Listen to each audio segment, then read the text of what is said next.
អញ្ញាតគ្រប់នឹងជំរាបសួរប្រិមិត្តជាទីគោរពនិងជាទីរាប់អានជាដំបូងសូមធ្វើការ Subscribe ជាមួយនឹង Channel ថ្មីរបស់ខ្ញុំបាទដំណើរជីវិតខ្ញុំថ្ងៃនេះគឺជាថ្ងៃសម្រាប់ហើយក៏ជាថ្ងៃបន់ដែរដូច្នេះហើយអត់ធ្វើការទេ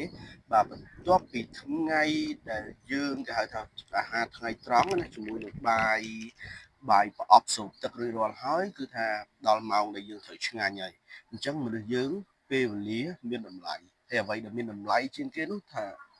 ដាច់លុយមែនប៉ុន្តែបានញ៉ាំរបស់ឆ្ងាញ់គណៈពេលនេះគឺខ្ញុំបាទកំពុងតែនៅតាសេកហើយជាតំបន់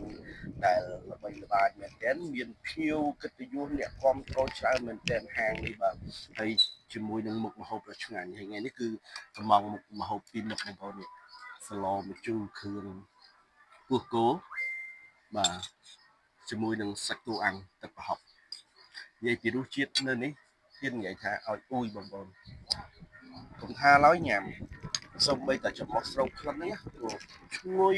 ត្រជាក់ចាប់តែម្ដងអមជាមួយនឹង ABC បណ្ដាលហើយសាករសជាតិតិចនោះ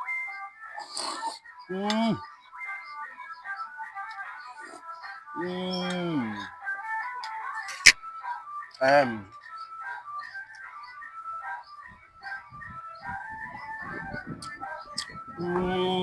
បាយបងប្អូនអរគុណសម្រាប់ការចុច Subscribe Channel ថ្មីរបស់ខ្ញុំបាទ